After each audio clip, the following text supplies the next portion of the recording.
Good morning, guys, and welcome to another episode of Costa Rica Real Estate and Investments. I'm your host, Richard Beckson.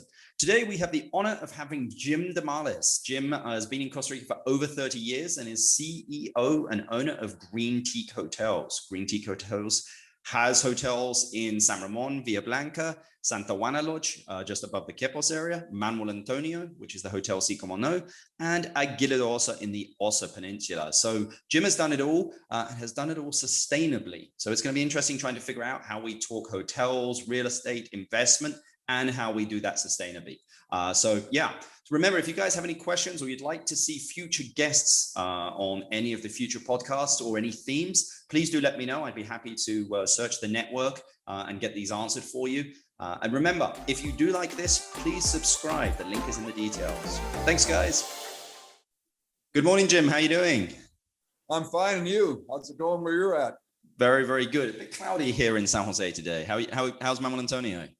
As we say, it's gatos y perros. It's cats and dogs, or dogs and cats. It's raining crazy here, but the animals love it, and so do the farmers. Yeah, I'm sure. Well, thanks for taking the time today. It's an absolute honor to have you on the podcast. My pleasure. I gave you a bit of an introduction beforehand. Basically, you were kind of a bit of a pioneer when it comes to sustainable development and tourism here in Costa Rica. So first of all, on behalf of everyone, thanks very much for what you've done for the country, Jim. Thank you. Thank you. Well, let's get straight into it, Jim, because I'm sure that the listeners are excited to hear some of your input here.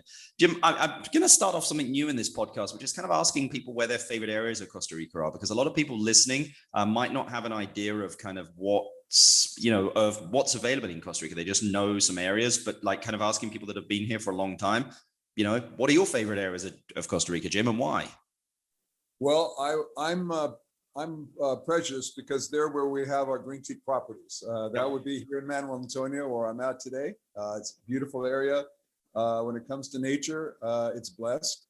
We've also have a project down in the Osa Peninsula with my partner, Brad Johnson, which is magical. That's where we have the National Park of Corcovado. We've got diving, snorkeling, fishing, everything. San Ramon is another wonderful part of Costa Rica up in the Central Valley, which is for cloud forest. And let's put it this way, back in time, we have a village concept there that's amazing. That's in San Ramon. Yep. And my favorite place to hang out is where I built a little house up in the village of Santa Juana. Santa Juana is the concept of rural tourism, which in Costa Rica has become quite popular lately because really the caretakers of biodiversity seem to be the families that live closest to nature. So those would be my favorite spots. Wow. And correct me if I'm wrong, Jim, you guys are trying to do something in real estate up there in the San Ramon area, right? Viet Blanc? Yes. We realize, especially now with more and more interest in real estate in Costa Rica, obviously the new normality from pandemic is going to be, let's look for a second home that maybe be our permanent home someday. And we have a project up there called Las Bromelias, and it's a private community based on sustainability, which is managed by Greentique. So we've all got the experience in managing properties and providing hospitality. So it's exciting because we're following all of the guidelines of Costa Rica's Ministry of Natural Resources. So it's going to be organic, it's going to be in harmony with nature, and it's going to blend in with the Hotel Viet Blanc so that we have all the infrastructure for the clients. Wow. I mean, for anybody listening here that's not been, I've been to Viet Blanc a couple of times before. I mean, it's cloud rainforest. I mean, it really is. I mean, you're up there in the clouds, it's drifting across. I mean, some days it's completely blue sky. Other days the clouds kind of coming across, it's raw. I mean, as you said there, it's rural tourism, sustainable rural tourism, right? Yeah, I mean, the average temperature is around 75 degrees. Yep. And it is for somebody, especially who wants to enjoy the comfort of a climate and yet still have a fireplace in the tropics. Yep. It's definitely a special experience. I mean, our guests constantly comment about how relaxed they are. And I think in this day and age, people want to go somewhere where they can chill and relax. I agree. Well, Jim, it's been a hell of a roller coaster year for us, right, in tourism. That's to say the least. Yeah, it's a big surprise for all of us in tourism. Yes. Exactly. But hey, we're still live, we're still standing, we're still kicking, and things are getting better. I mean, what has been the biggest surprise to you this year and why? Well, I think the fact that both the government was unprepared, and we as an industry, tourism, we were also caught off guard. I was promoting the idea of a co-op in our industry where we could back each other up, because 85% of our business is boutique. Yep. And when you're standalone and you don't have a network of support with your fellow hoteliers, you're kind of left out there standing on your own. And that is a lesson I wouldn't want to repeat. So I believe we need to become more connected as a group with better representation. And I think the government needs to comprehend more the value of our industry and be prepared to support us with more than just the token gestures we've been receiving. So we need to have a better relationship with the government institutions, but they're learning, and it's a learning process. Okay. Hopefully we won't have to test it again. Hopefully not anytime soon. Yeah. So, but I mean, what are you seeing? I'm not too sure the perspective you have, but I mean, what are you guys seeing with regards to real estate in the areas that you guys work? Are you seeing a lot of demand, or is it, new product, or? It has taken off. Literally, when I talk to my closest contacts in real estate that are also two of my personal friends, it's up to 500% in inquiries. Wow. And I believe that has a lot to do with the experiences in North America and Europe, where a lot of people are wondering whether they should have a second home, not just as an investment, but also perhaps as a future location to live. And of course, Costa Rica, being a democracy, being westernized, and within a time zone of the United States especially, we're seeing a lot of inquiries. Okay. Yeah, I mean, I'm getting that from all the realtors that I'm speaking to. I was in the Ojachal, Uvita, Dominicao area yesterday, and they were just rushed off their feet, So good for them, I suppose. Good for them. Well, you've been in tourism, and specifically a hotel owner and operator for over 30 years, which is very impressive. I mean, you've developed properties throughout Costa Rica. There are a lot of people that are thinking about, number one, moving to Costa Rica. Secondly is, then getting into the hotel business, whether that be a boutique hotel, that they run, or whether that be, something a little bit larger. I mean, my question for you would be, what advice would you give them, apart from don't do it? What advice would you give them? Well, they would have to have one key ingredient besides money. Yep. Is passion. You got to love this business. Hospitality is 24/7. So if you want to come here and experiment and you're going to dabble in it, that's not realistic. The expectation, you're in hospitality, your guests expect you to deliver. Yep. So whether it's a 12-room or a 200-room property, if it's boutique, a lot of it is your own process of education. The chain, the flagships, that's different, because then you're really investing as a franchise, and they give you all the guidelines. But when you want to open your own hotel, and if you're not experienced in hospitality, make sure you bring in a good manager. Make sure you also do your homework as far as your own personality, because you've got to be a people person. You gotta like people to be in hospitality. Yeah, I think that's great. That's great advice. That really is. I mean, it's either you got to like people, or you better find a great manager that's really good with people. So yeah, and they have a good contract. They stick around. Yeah, exactly. Well, the good news is there are lots of good managers here in Costa Rica. Oh, absolutely. Unfortunately, well educated. Yeah. This country, when it comes to talent, not an issue. All of my staff at my 3 hotels are all born and raised in Costa Rica, which is part of our mission statement in hospitality, is we want to use local talent. And also, it's an important career goal. I mean, people go to university to study tourism in Costa Rica and take it quite seriously. Yeah. So, I mean, Jim, do you think people can make money in a hotel business in Costa Rica? Because a lot of people look at it for an investment, To speculate, I think it's a longer term investment. Yep. Unless you want to buy stock in the Marriott, right? Which is another whole game. But if you want to go invest in a standalone or a group like Greentique, you should plan on at least 3 to 5 years to start seeing any kind of recovery, I believe. Yep. And then it has a lot to do also with what you're building. If you're going to do something very complicated like I did, yep, it took longer to recover because we put a lot of investment in. If you want to build 7 2-story structures, or if you want to build 1 7-story structure with an elevator, it's a whole different story as far as your return on investment. It's much cheaper to go up rather than out, but that's not, to me, a sustainable concept. Yeah, I agree. I agree. You know, I think again, I think if somebody's expecting, I mean, I think anybody that's investing in a hotel has to take more of a long-term view on this as well. But now is a great time to potentially do it because, I mean, this upswing that we're going to see is going to be very strong. You know, as I said, you know, we have all the data on the tourism side because of all the websites that we have. We can see that, you know, we're kind of tip of the spear. The demand is insane. I mean, we can't keep up with it. Like realtors can't keep up with it. We can't keep up with it, you know, on the tourism side. So the upswing is going to be beautiful. Well, I mean, we are the poster child of sustainability. Yep. We didn't have to come up to speed. We were already practicing it since the 90s. And as part of this new normality, I think people look at Costa Rica and our track record, whether they're, you know, the champions of the United Nations. We are definitely, and you've been part of that as a partner of ours through your own operations. You know how important sustainability is because a lot of young people are asking, yep, you know, what's the impact of my holiday? What kind of treatment are there with the employees? Are you into supporting the local community? For the first time, for the last maybe 5 years, that's become important. So I think Costa Rica, when it comes to whether it's real estate investment or in tourism, we are on the cutting edge of a new normality that says, I'm going to go and make a difference. I want to travel responsibly. I'm seeing that over and over again, Richard. Well, that's great. That's great to see because I mean, that really is Costa Rica. I mean, it is we have a sustainable organic brand here.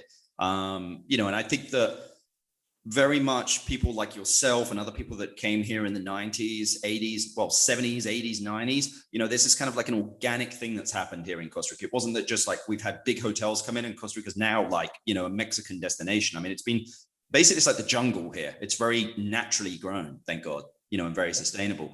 So let's talk about sustainability a sec, because again, I think that, you know, that's in the DNA of all your hotels. You know, for people are thinking of opening a sustainable hotel, because again, there's a lot more, you know, people thinking about doing that. How do you manage sustainability and profitability? You know, can those two things coexist, Jim?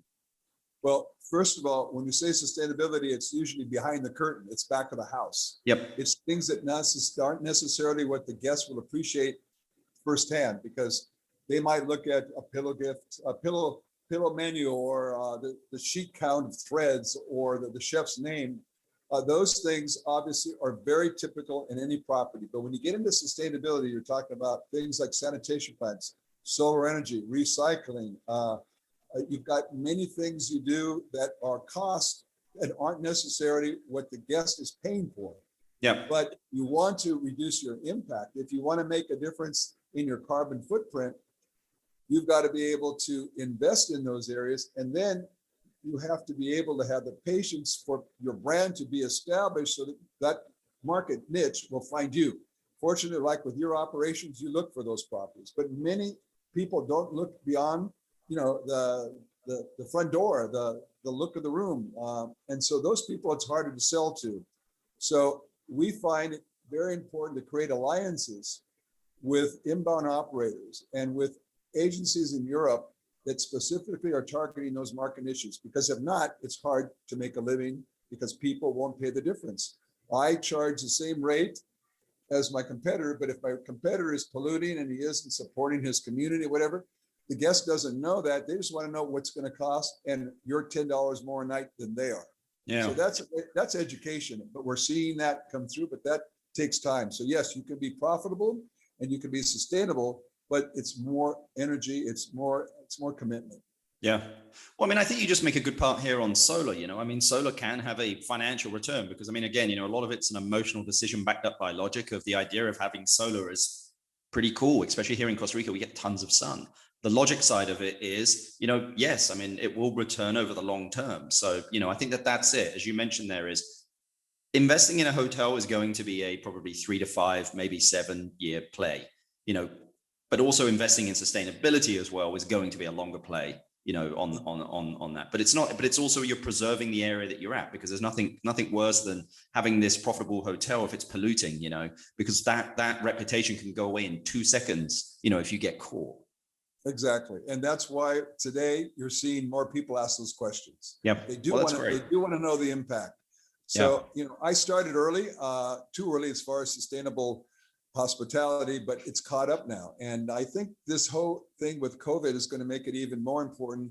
The wellness of the planet also means the wellness of a holiday. And that means the health of the hotel you're staying at. And that's why I think we're in the right place at the right time to make this happen. I agree. Someone was asking me the other day, I spoke to somebody that was looking for some help on investing here in Costa Rica. And I always like to ask them the question, I'm like, okay, is this a lifestyle investment or is this an investment? And they were like, well, Rich, what's the difference? And I said, well, investment is just pure numbers. I put in, 100,000, 110,000 comes out, my return is 10,000. I'm like, a lifestyle investment is that like your health, your lifestyle changes so that like your personal well-being, your mental health, it's an intangible that you can't put money on, but if we were to put money on it, then you could probably, it would maybe even way exceed the 10% you've made here on the right-hand side, so it's very difficult to do that part. But if you can see some monetary return, plus also get that, that lifestyle return, say, that you're looking for, I think that, you need to have that balance today in today's age.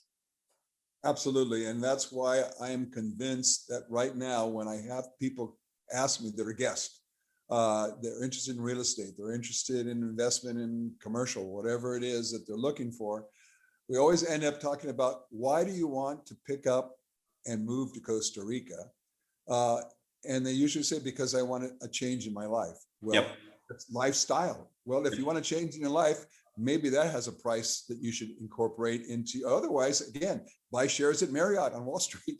Yeah, they're doing pretty well right now, from what I was told, just because they're so deep pocketed that they are already seeing a return in the United States. And those kind of investments are so much different. But if you come into Costa Rica, I would say at least one of your top returns of investment is the quality of life. And that's why Costa Rica is a perfect venue, perfect location.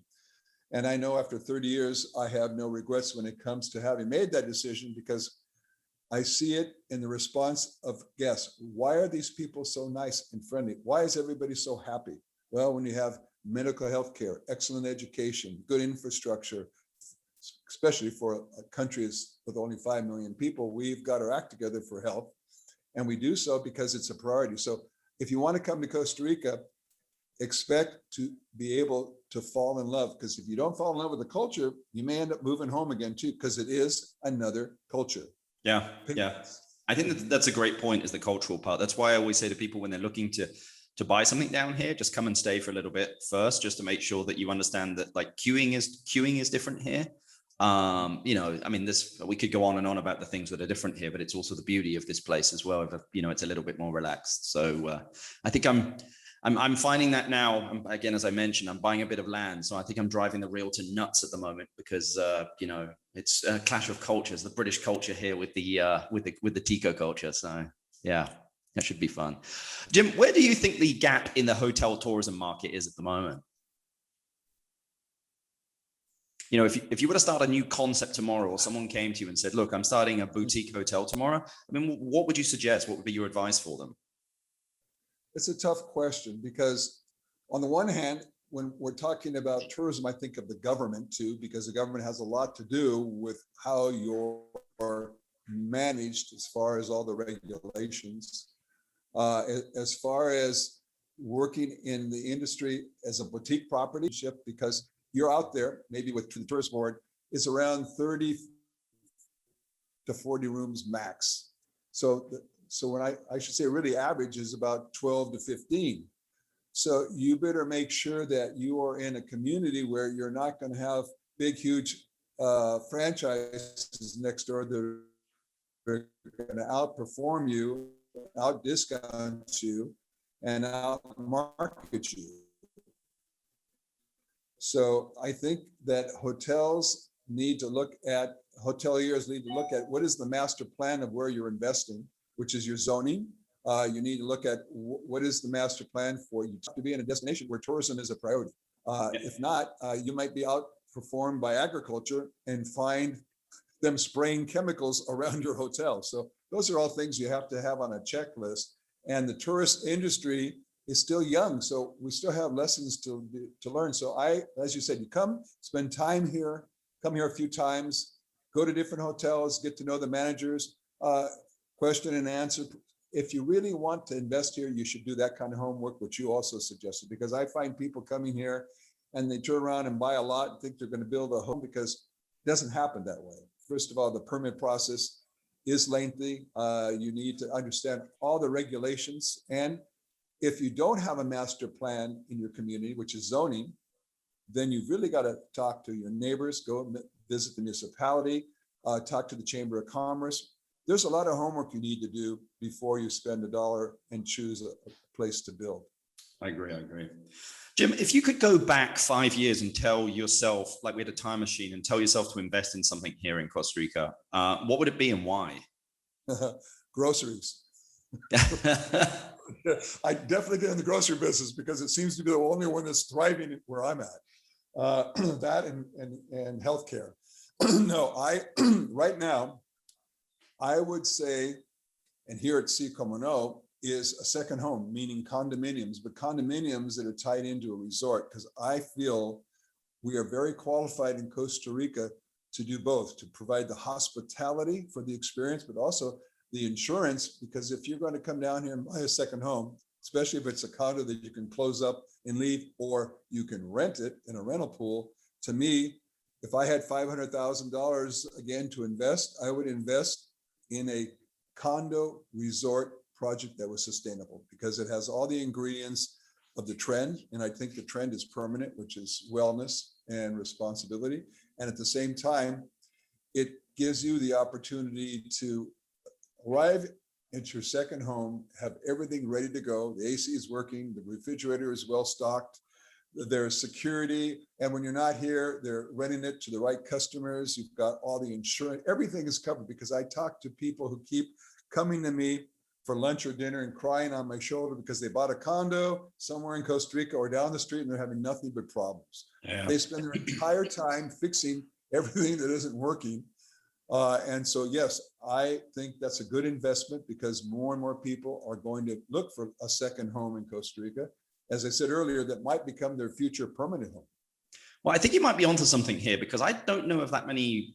Again, if I'm buying a condo or an apartment or something like that is sustainable, I don't know of many of those types of things in Costa Rica. I mean, you can buy a condo anywhere, but buying a sustainable condo, I mean, that's that has like a low impact, that's a different ballgame. I don't know whether that exists, Jim. Well, that's where I put my 500 grand. If I had an extra 500, no, I really, and I've been talking to realtors about this, Richard, and they agree. It is going to be an area of strong interest, and there isn't a lot of product, as you said. In our area, Manuel Antonio, it doesn't exist yet, and that's why let's just go back and reinvest. I would reinvest in that concept. Wow, I think that's great. I think that's a great idea. Really is. Jim, just before we go, I mean, is there any other advice you'd give to anyone looking to invest into a hotel? Probably, I'm going to say a boutique hotel in Costa Rica. Well, again, as you suggested, and I agree, come down here at least once or twice, spend time here. Yep.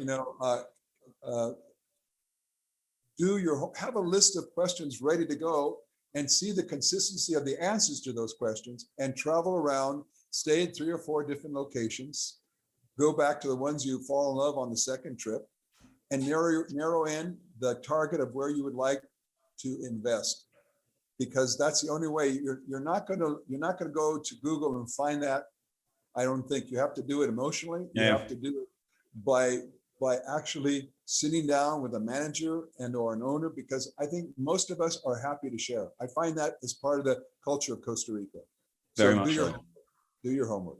Yeah, I agree. A hotel owner said to me the other day, they were like, I don't know whether there is someone specializing just in basically, I mean, the transaction of hotels here that has a huge in-depth knowledge of just hotels, not realtors, but like just hotels, that's looking at from a demand, data, cash flow point of view, like a feasibility. And he turned around and was like, Rich, you should do this.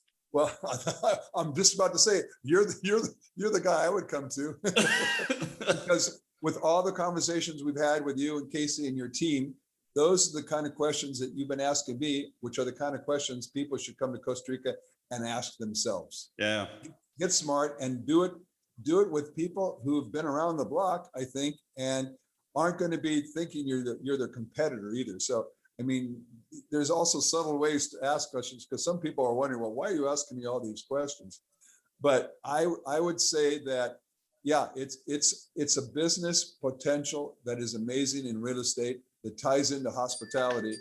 And I'm looking forward to the next phase of my career, being more involved in just that area. That's my, yeah. Awesome. Yeah, I had a hotel owner ask me the other day to look at his rates for his new hotel that he's building and to see whether they were good rates. So I looked at the rates for him and told him they were too cheap. He needed to basically increase them by about 30%. He was like, really? I was like, your rates are too cheap, dude. You know, I don't think he was expecting that. Where were you when I started out? Well, Jim, it's been an absolute pleasure. I really appreciate your time. And again, anyone that I think that wants to get in contact with Jim or Greentique Hotels, I'll provide all the details basically in the description. My pleasure, Richard. Thank you for the. Thanks very much. You have a great day, Jim.